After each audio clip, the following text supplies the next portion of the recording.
आफरीन निर्वस्त्र होकर बेड पर लेटी हुई होती है। जो कमरे की बत्तियां होती हैं वो जल रही होती हैं। थोड़ी देर में आफरीन के उस कमरे में एक लैटिक्स स्टील नामक लड़का अंदर आता है और वो लड़का 6 से 7 फीट का ऊंचा लंबे कद वाला होता है, जिसको देखकर आफरीन थोड़ी सी घबरा जाती है। उसके बाद में जैसे ही ये लड़का कमरे में घुसता है, आफरीन को किस करने लगता है। आफरीन को जब वो किस करने लगता है तो आफरीन पहले तो थोड़ा डर जाती है, फिर वो कंफर्टेबल हो जाती है। उसके बाद में जो ये लैटिक्स नाम का लड़का होता है वो उसके साथ में थोड़ा जोर जबरदस्ती करने की कोशिश करने लगता है, लेकिन अब जो आफरीन थी वो उस चीज के लिए तैयार होती है और थोड़ी ही देर में ये जो अश्लील ब्लू फिल्म की शूटिंग होती है वो स्टार्ट हो जाती है। अब ये जो लड़का होता है, जब ये लड़का इस लड़की को देखता है तो वो बिल्कुल उसका दीवाना हो जाता है और वो उस पर कुत्तों की तरह टूटने की कोशिश करता है। पहले तो आफरीन सब चीज के लिए तैयार थी, लेकिन अब वो कहीं ना कहीं उस चीज से पीछे हटना चाहती थी। लेकिन अब आफरीन, क्योंकि इस चीज के लिए उसको बहुत सारे ढेरों सारे पैसे मिलने वाले थे, इसलिए वो खुद को तैयार करती है, खुद को समझाती है। थोड़ी देर के बाद में फिल्म के जो प्रोड्यूसर और डायरेक्टर होते हैं वो फिल्म की शूटिंग स्टार्ट करते हैं और उसके बाद एक्शन बोला जाता है। अब ये जो स्टील नाम का लड़का होता है, क्योंकि ये बहुत ज्यादा 6 फुट का लंबा चौड़ा, उतना ही ज्यादा काला ये लड़का होता है। अब जब ये लड़के को फिल्म की शूटिंग के लिए एक्शन बोल दिया जाता है तो ये लड़का आफरीन पे कुत्तों की तरह टूट पड़ता है और अपने कपड़े उतारने लगता है। जब वो अपने कपड़े उतार देता है तो जो ये आफरीन होती है वो उसको देख करके बिल्कुल डर जाती है और अब वो फिल्म करने के लिए मना करने लगती है। लेकिन अब बहुत देर हो चुकी थी। ये जो स्टील नाम का लड़का था, ये कुत्तों वाली जो इसके अंदर हवस थी वो पूरे तरीके से जाग चुकी थी और अब वो किसी भी हाल में रुकना नहीं चाहता था और उसने जबरदस्ती आफरीन के साथ में 3 से 4 घंटे तक शारीरिक संबंध बनाया। 3 से 4 घंटे के बाद उसने इस फिल्म की जो शूटिंग होती है वो कंप्लीट होती है, लेकिन आफरीन नहीं चाहती थी कि वो इस मूवी को, इस फिल्म को आगे बनाए। लेकिन वो जो लड़का होता है वो उसका हाथ और पैर रस्सी से बांध देता है बेड पे और उसके साथ में जबरदस्ती 3 से 4 घंटे तक शारीरिक संबंध बनाता रहता है। आफरीन की तबीयत खराब हो जाती है। खराब होने के बाद वो इस हाल में रहती है कि इसको 3 से 4 दिन तक होश ही नहीं आता है और जब उसको होश आता है तो वो चलने की स्थिति में नहीं रहती है, वो ढंग से चल भी नहीं पा रही होती है। उसके बाद जब आफरीन को होश आता है 4 दिन के बाद में, तो एक लड़का उसके कमरे में आता है और उसको बताता है कि आज रात को मूवी की आगे की जो शूटिंग है वो की जाने वाली है, तो तुम तैयार हो जाना। अब ये जो आफरीन थी ये पूरे तरीके से और ज्यादा डर जाती है और ये खबर सुनते ही वो फिर से बेहोश हो जाती है। अब जब वो बेहोश हो जाती है उसको किसी तरीके से होश में लाया जाता है। तो दोस्तों, ये कौन थी आफरीन और किस तरीके से वो इस ब्लू फिल्म की शिकार बन गई और उसने किस तरीके से इस फिल्म इंडस्ट्री में कदम रखा, इन सारी चीजों की आपको तफ्तीश, इस सारी चीजों की जानकारी मैं अच्छे तरीके से सुनाती हूँ, बताती हूँ। तो चलिए इस कहानी में आगे की तरफ बढ़ते हैं। तो आदाब, नमस्ते, सत श्री अकाल। मैं हाजिर हूँ फिर से एक ऐसी ही सच्ची कहानी, सच्ची घटना के साथ। और आप लोगों को ये कहानी सुनाने का मकसद आप में से किसी की भी भावनाओं को ठेस पहुंचाना या आहत करना बिल्कुल नहीं था, बल्कि समाज में घट रही घटनाओं से आप लोगों को जागरूक कराना था। तो दोस्तों, चलिए फिर ये कहानी को बताते हैं विस्तार तरीके से। इस कहानी की जो शुरुआत होती है वो शुरुआत होती है बांग्लादेश से। बांग्लादेश में एक जिला पड़ता है जिसका नाम कि जमालपुर होता है। जमालपुर में एक परिवार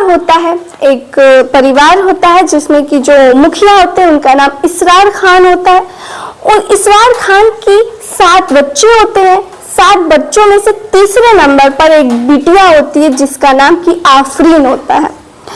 और ये जो इसरार खान होते हैं, इनका जो काम होता है ये सिलाई का काम होता है। वो लोग कपड़े सिलाई करते हैं और क्योंकि घर का ही काम होता है तो ये जो आफरीन होती है वो भी अपने पिता का हाथ बटाया करती थी और वो भी सिलाई में अपने पिता की मदद किया करती थी।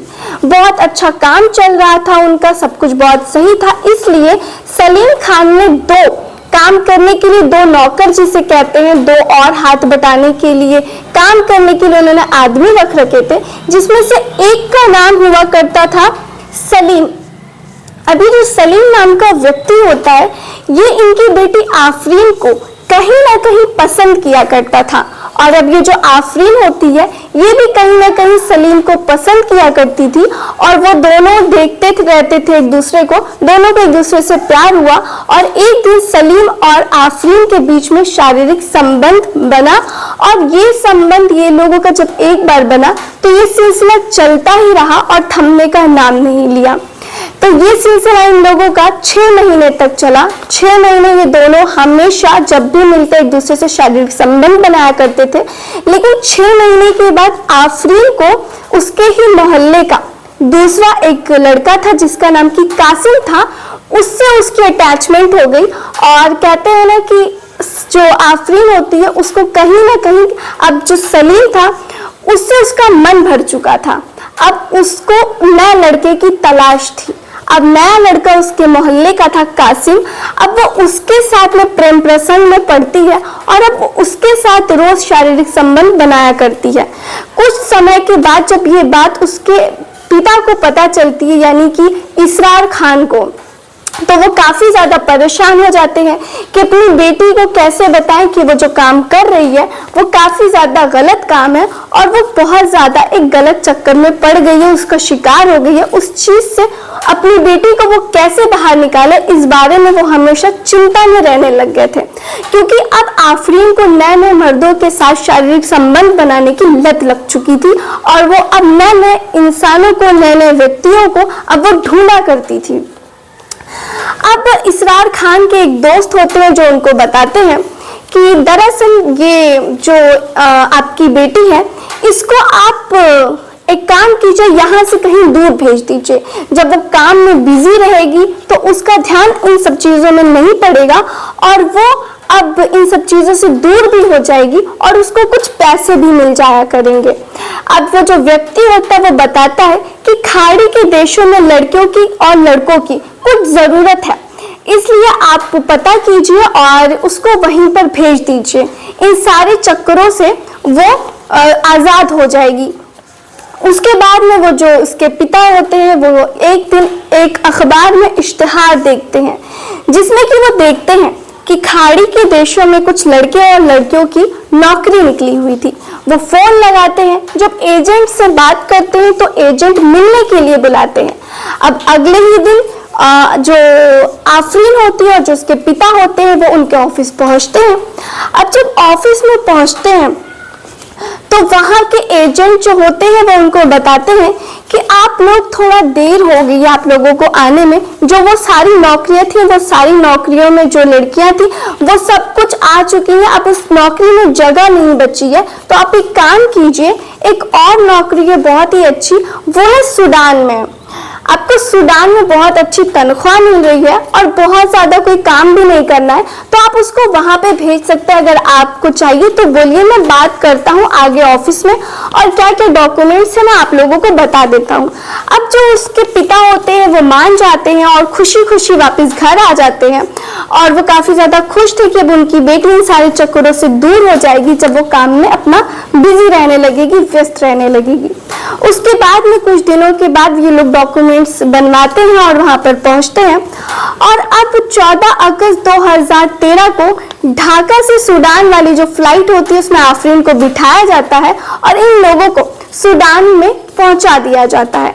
अब जब वहां पे वो लोग पहुंचते हैं तो उन लोगों को रूमरेक नाम का एक शहर होता है, वहां पर उन लोगों को पहुंचाया जाता है।